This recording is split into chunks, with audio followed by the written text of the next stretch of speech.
As a IFS officer, what I love is that I am taking care of the future wealth. That what the forests we conserve are not for ourselves, it is for the future generation. Success is what I will feel if you do something and you're content and satisfied that you have given your best. That in a way is success. The person who keeps on studying and reinventing himself.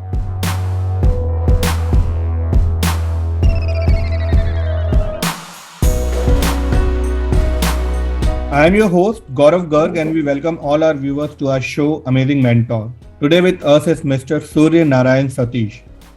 He is an IFS officer currently posted as District Forest Officer, West Tripura District. He is an experienced senior government administrative officer in Indian Forest Service with a demonstrative history of working in the conduct of Indian Parliamentary Elections, law enforcement industry, natural resource management in forestry, wildlife and biodiversity. It's a pleasure to welcome Mr. Soorya Narayan to our show Amazing Mentor. Welcome, sir. Thank you. So tell us about your childhood and any particular childhood memory that you would like to share on our show. My childhood was in Kerala, in Trivandrum. I had a very wonderful, fortunate upbringing. I'm grateful to my parents that they could provide all the best facilities, education, and everything that I could. That created me as what I am now. So my best childhood memories I can say is going to the beach in Trivandrum. So we have a beach called Shangumukham Beach. So I used to go with my parents there, along with my cousins and my other friends, neighbors. So I still cherish those memories. So what about your educational background, schooling and higher education? I studied in ICSE syllabus till 12th standard in St. Thomas Residential School in Trivandrum. And after that, I did BTech in Mechanical Engineering from the University of Kerala in the Government Engineering College in Trivandrum. Any particular college memories that you would like to share which is notorious in nature? I used to participate in this quiz competitions. These used to be conducted in different colleges and institutions in Trivandrum. So I used to bunk classes to attend these quiz competitions. And it was a very good experience. I used to gain a lot of knowledge and a lot of prizes and prize money I used to get. So this would be a good, notorious thing I used to do. So what was your dream profession as a child? कि मैं जब बड़ा होऊंगा, I need to be this. When I was a kid, initially I wanted to be a software engineer. I don't know, because I used to get good marks in computer science. Computer science, like, it's all related to logic. We have to applying our logic. So there is no subjectivities. Everything is objective. If you write the steps in C++, the code properly, then teacher has to give you marks. She can reduce. So I used to get good marks in computer science. So initially I thought I'll be a computer engineer, software engineer. Initially I used to think like that. What was your turning point when you thought, okay, I need to join government services? After 12th standard, and while I was doing engineering, I came across my senior in my engineering college. She got the first rank in civil service exam. She is now an IAS officer in Kerala. So then I started thinking, like, that's also a very good career path, and the impact that you can bring to people's life by your decisions is very great. Like, compared to a software engineer, it's limited. So I thought I should give a shot to it, and I started. So tell us about your hobbies and interests that you have. Hobbies, I love photography. I like traveling and reading books. So I like reading travelogues mainly. So while you were preparing for your IFOS examination, what all challenges did you face? Forest Service examination. Initially I was preparing for civil service examination, and Forest Service examination came only as a part of this preparation. So challenges was that I didn't have much background in forestry, and the optional subjects I took were geology and agriculture. So I prepared for geology and agriculture because I had knowledge. I was preparing for geography subject in civil service. So some aspects of agriculture and some aspects of geology were covered in geography subject. And also in ICSE syllabus, we had to study extensively about agriculture in especially in the 10th standard exam. We had to study about all the crops, how it is grown, where it is grown, conditions. So I retained a lot of memory from what I studied in 10th standard, really. And that memory that I had, it actually helped me in the examination. So what was the reaction of your parents when you told them, okay, I have now been selected as an officer? So they were delighted and they were surprised actually. They said, oh, so for them also it was a huge insurmountable challenge to be a civil servant officer. So actually they were shocked and they were very happy also. Where did you started your career journey from? In 2000, I wrote the 2013 Indian Forest Service exam and Indian Civil Service exam. So in Forest Service, I got some 43rd rank, and Civil Service exam, I got 604th rank. In Civil Service, I was getting Danix Civil Service, Delhi Andaman Nicobar Civil Service, and Forest Service the same. So I had to make a choice where to go, whether I will go to Danix or to IFS. And from my rank in IFS, I knew that I might be posted somewhere in Northeast based on the rank. We can estimate. So that was also true. I got posted in Tripura.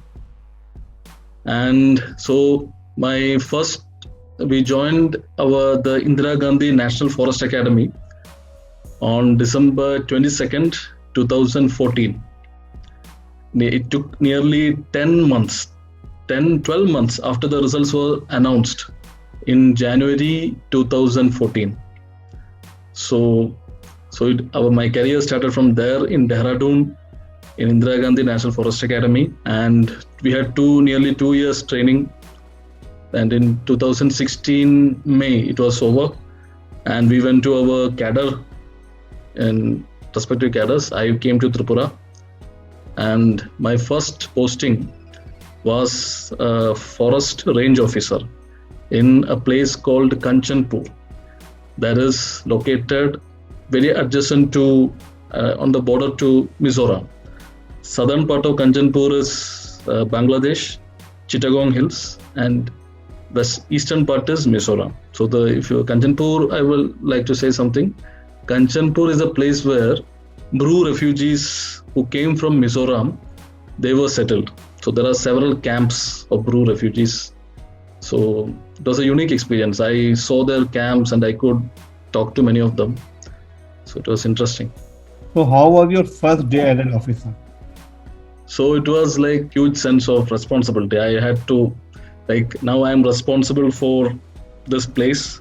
So I had to listen to my senior and implement whatever they are saying, and I had to listen to the public.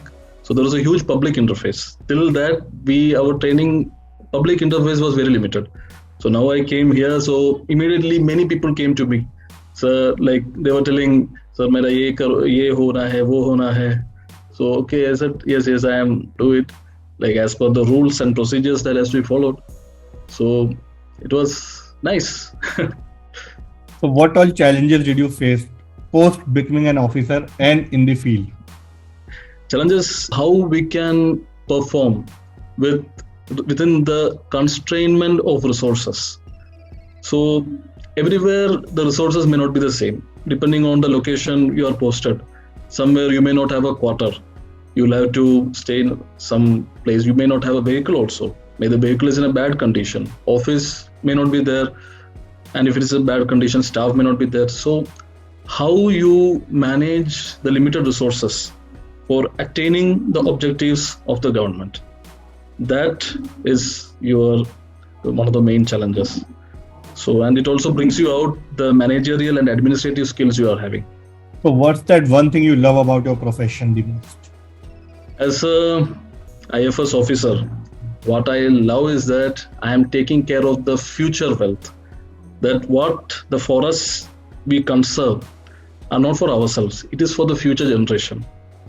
If we don't take care of, say, a particular species of animal and they go extinct, then what we are actually doing a disservice to the future generation. They won't be able to see the animal. For example, India had cheetahs before 1947. There were many cheetahs in India, but due to lack of conservation, they are gone. Now, to see a cheetah, Indians had to go to Africa. So my goal is that we have to conserve what we have received from our forefathers and give them to the next generation so that they can also enjoy and cherish the bounty of nature we have received. So any particular moment you would like to share from your journey as an officer? One of the remarkable and exceptional moments I remember was when we went to Rashtrapati Bhavan to meet the Honorable President of India, Shri Pranab Mukherjee. So it was a wonderful experience, and the wisdom he shared with us, I will always remember and cherish. So that's it. So any particular field incident that you would like to share? One unique incident I came across, it was about what I realized, the unity in diversity of India. So I was posted as the subdivisional forest officer in a place called Karbuk. That place is one of the most remote subdivisions in Tripura. On the southern and eastern part, it is by Bangladesh, and it is a very remote and mountainous area. So accessibility is very less. In this area, there was a place called Dike 4. The name is DYKE 4, Dike 4. So there was a dam constructed on a river, and there's a huge reservoir.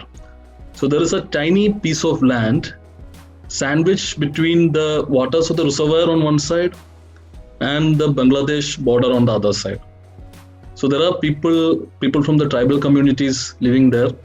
So I went on a field visit to meet members of a women's self-help group who are engaged in pig farming.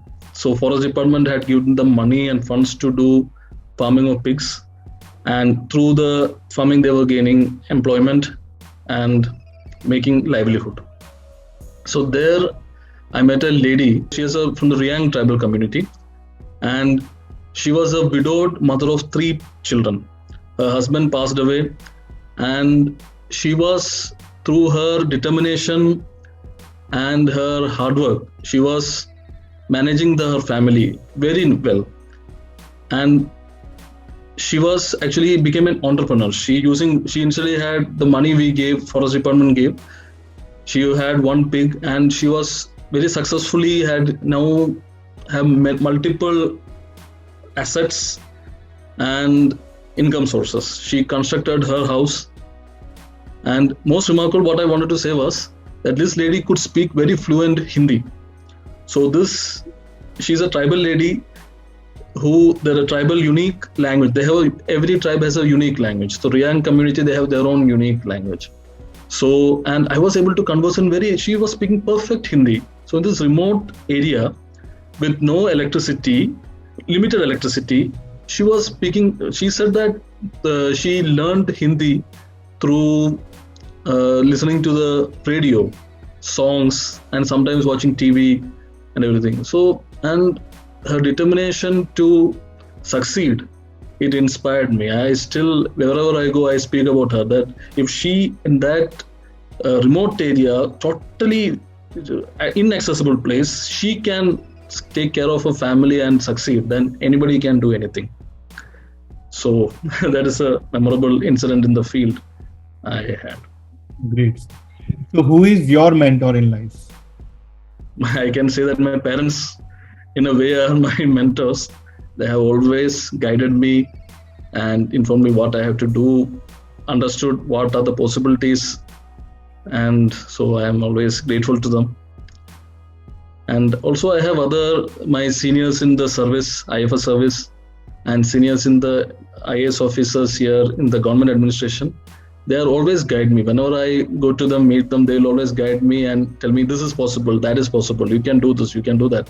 So it has been a wonderful and enriching experience. So how would you define success? And what is the role of hard work, luck, and smart work in achieving success? Success is what I will feel if you do something and you're content and satisfied that you have given your best. That in a way is success, because there are many things, many factors in play. We will do very much hard work and it may not get recognition, but if somebody else is benefited and we have satisfaction from that, we have done our work, then that is success for me. And what is the role of smart work, hard work, and luck in achieving success? All three are very important. Hard work is important, to be focused on the target and to follow up, and you might get distracted from other work, but to keep on coming back to your objective. And then with the grace of God, luck is also a factor. So if you are lucky, we can get the work done very fast. Otherwise, it may be delayed a little bit, but still you can do that. And also smart work means the problem you are trying to solve, maybe somebody else has already solved it. You have to search for solutions, and internet and talking to people, talking to your peers, from their experience, we can take good advice and we can implement and try to solve our own problem, which will be unique. So if you were able to get hold of time machine, which phase of your life would you like to roll back? If I could get a time machine, I would like to go back to my childhood. It was a wonderful time. We really think that when we were children, we want to grow up. But when now only we realize the wonderful time we had as children, and we are grateful to our parents who put so much efforts to provide us everything and protect us. So I think that was a nice time. So in today's world, there is surplus knowledge on everything you want to know, especially in electronic media. So how did you manage and sorted out the information you needed while preparing for examination? For the civil service examination, we come across many blogs. Many people will be giving many information. So I used to follow some specific people. So I will cross-check their information, initially what information they are giving. Then if we can trust them that they are giving authentic information, valuable information, then we can follow up with rest of their questions, the rest of the information they are sharing. And also I used to follow the Rajya Sabha TV YouTube channel, Lok Sabha TV YouTube channel. Very informative discussion sessions used to happen. And through that, most of the information is very accurate and informative. So we could do, it is a good source like that. So all hardworking candidates do not get fruit of success. They feel hopeless and depressed. What would be your message for them? My message will be, your hard work is never gone waste. The knowledge you have gained for the civil service preparation will help you somewhere in life. It will always help you. So like whatever I studied for civil service, maybe in IFS, purely in forest service, it may not be useful, but there are many aspects in administration that will come into play. For example, economics that we studied. That is a valuable asset to your life. The principles in microeconomics that we study for civil service paper, you can apply in your own life and become economic successes. So I feel they should not be disheartened. And many people there are examples who came into civil service, then they left civil service and they have gone to achieve even higher success. Many IAS officers have done, they created startups. So it is not the end. You can, even if you didn't clear civil service, you can do something different that you sometimes make you more successful than many people who already achieved the civil service success. So you should not be disheartened and be positive. So what was your plan B if not selected as an IFS officer?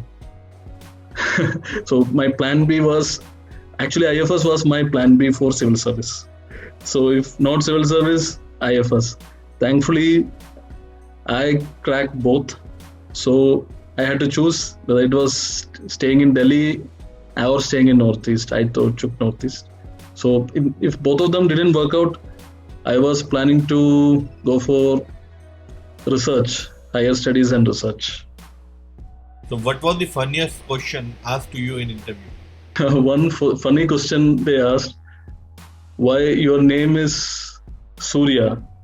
So many people pronounce it as Surya. Why is it your name Soorya? Is it they wanted to ask whether it was you are a super Surya. How will you justify your name difference? That is different from the ordinary. So I was also perplexed. But I just said it's just some different way in which we pronounce. So they were all taking it in a very light-hearted manner only. Super Surya, they were saying SOO. Is it Super Surya or just Surya? Like that. They were telling. It was nice. How has been your journey from range officer to district forest officer? So the range officer is the second lowest in the hierarchy. That after inside a district there are subdivisions, and subdivisions are divided into ranges, and ranges are divided into beat. So I started my journey as a range officer in Kanchanpur. Then I became a subdivisional forest officer in Karbuk subdivision. So now I was looking after 3 range officers who were below me. So since from my experience as a range officer, I knew how to handle and how the works have to be done. Then from the subdivisional forest officer, I became a deputy conservator of forest rank for officer looking after the forest research division. And also I was the CEO of Medicinal Plants Board of Tripura. Then I was posted as the Joint Chief Electoral Officer of Tripura during the Lok Sabha elections. So I was deputed to the election department. And after it was only for a short time, only for from 5 months. It was a wonderful experience in that. I also received a certificate of appreciation from the government for my work done there in the election department. Then I came back to the Tripura Forest Department as Deputy Conservator of Forest Information Technology and Statistics. So I was there for some more than 2 years. And after that, now I am posted as District Forest Officer in West Tripura District. So there has been lot of transitions. So this has been only 7 years in my career, but there has been lot of changes. I have been gone on deputation also outside the department, came back, and many more. So I learned a lot, and every posting is unique. You learn different things. You learn different schemes and projects, how to implement them. So it has been a very rewarding and knowledge enriching experience. So what all type of problem generally public comes to you with? Now as a district forest officer, West Tripura, people generally they approach they want seedlings, saplings of trees, different species of trees they want to plant in their homes or plant in the schools. So they'll approach for giving the seedlings. Then the people, we are involved in giving license for different forest-based industries. Renewal of license, issue of new license for sawmills, wood-based, many industries. So people approach me for that. And also I am involved in doing plantation works. Like we plant, wherever the forests are degraded, we take up plantations. So there I interact with the public in that place. So they'll say, I want this species, I want mango, some will say I want jackfruit. So these are different. So this is the way we interact with the people. So what all advice would you like to give to students who are preparing for UPSC? I will first advise them, you should get the syllabus and the question papers with you. Then you have to choose the optional after reading both the syllabus and the question papers. Don't go by any trend. Don't assume that this optional is scoring, that optional is scoring. Your assumptions, UPSC will keep on changing the game and you can't predict it. So choose an option which you already know a lot of the information and you can answer the questions very easily. So then you are comfortable in learning it. You will not take it as a challenge, but you'll enjoy learning the optional. Then you'll be able to crack the exam very easily. And how to fight against the mood swing and distraction while preparing for examination? Mood swings, distractions, negative thoughts are a big challenge we'll face. We'll see our friends who went for some career, so they are earning good money and we are still preparing. It is a challenge. So what you have to go, you visualize yourself, what you want to be. You always daily visualize that this is the position I'm going to hold. Whether you want to be an IPS officer, whether you want to be an IAS officer, see you doing the good work. Imagine the satisfaction that it is bringing to you. Imagine that you are doing the work. So imagining it daily, it gives you the mental motivation to overcome all the negativity that comes to you. So now we will start your rapid round. Okay. Your favorite actor and actress? Actress is Meryl Streep, American actress, and actor will be Amitabh Bachchan. Your favorite color? Blue. Your favorite destination? Missouri. Your favorite car? Car, I like small family cars, maybe Swift. Success in one line? Happiness and contentment and satisfaction with what you did, then you are successful. Things in your wish list? I want to visit the historical places in Europe, Rome, Istanbul, China, Beijing, Tokyo, Machu Picchu. So I want to travel the world essentially. Your dream house? A dream house is a wooden log surrounded by forest, Himalayan pine forest.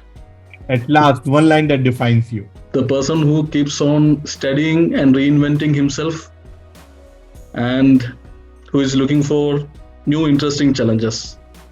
So that's what. Thank you very much for the lovely conversation. It was a pleasure talking to you and listening to the advices that you have shared on our show. Thank you very much. Thank you, Gauravji. Thank you so much. Thank you very much. Thanks for watching Amazing Mentor. Don't forget to subscribe and hit the bell button to get regular updates. Thank you very much.